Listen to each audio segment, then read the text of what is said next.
दोस्तों, मेरे YouTube channel ever maths by Anil sir में आपका स्वागत है। आज का जो हमारा क्लास है वह समचतुर्भुज है यानी रैम्बस है।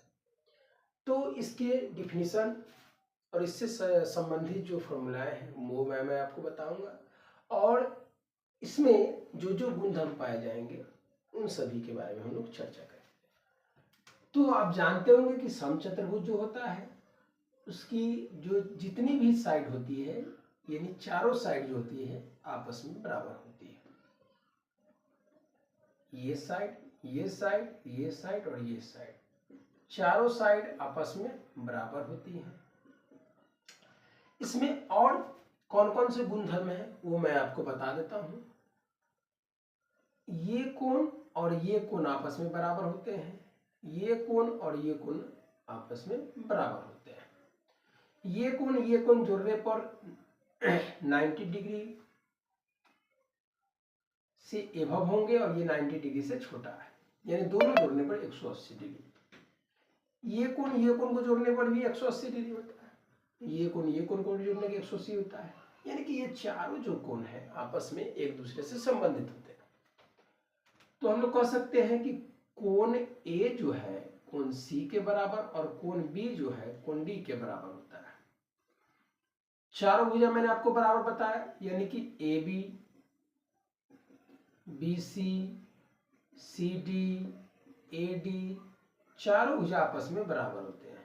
ये जो भुजा है इस भुजा के समानांतर भी होता है। आप ये भी कह सकते हैं कि AB जो है समानांतर और बराबर दोनों होता है DC के, और AD जो है समानांतर और बराबर दोनों होता है EC के। आप ऐसे भी बोल सकते हैं।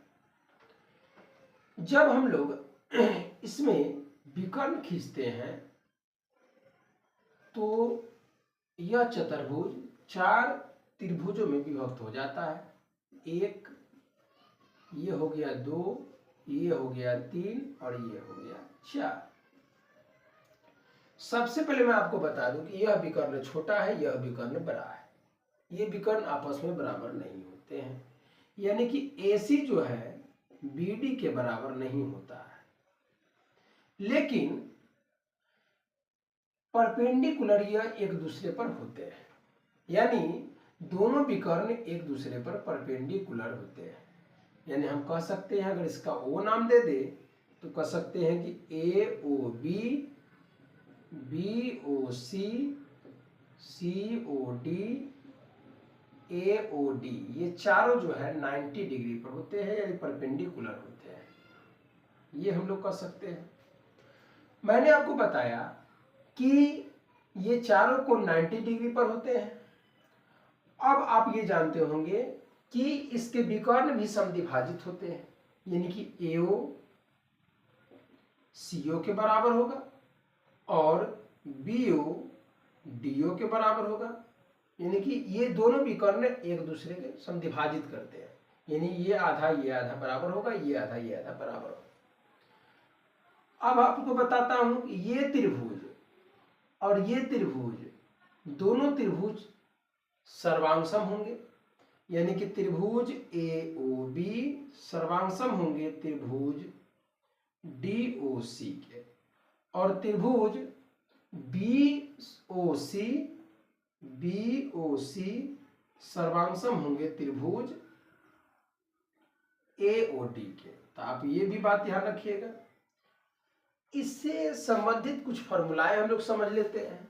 मैंने आपको बताया कि इसके चारों भुजाएं आपस में बराबर होती है, यानी कि आप समझ चुके हैं कि समचतुर्भुज के जो है वह परिधि जो होगा वह होगा 4 गुणे भुजा, यानी आप 4AB कह सकते हैं। सर इसका क्षेत्रफल क्या होगा? इसका क्षेत्रफल होता है 1/2 गुणे विकर्णों का गुणनफल, विकर्णों का गुणनफल, या आप ऐसे भी कह सकते हैं 1/2 गुणे पहला विकर्ण गुणे दूसरा विकर्ण, क्योंकि दो विकर्ण है इसमें।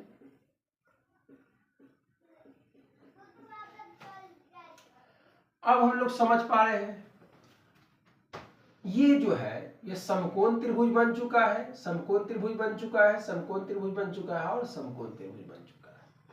अब आप एक बात और समझिए, जैसे मान लीजिए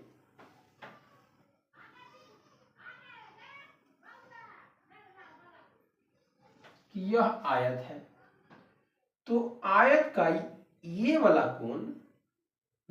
कोण के बराबर होता है और ये वाला कोण के बराबर होता है। ये वाला कोण के बराबर होता है और ये वाला कोण के बराबर होता है। ये वाला कोण के बराबर होगा और ये वाला कोण के बराबर। उसी प्रकार याद रखिएगा कि ये जो कोण है, एंगल है, इस कोण के बराबर होगा और ये जो एंगल है वह इसके बराबर होता है। ये जो कोण है इसके बराबर होगा और ये जो कोण है वह इसके बराबर होता है।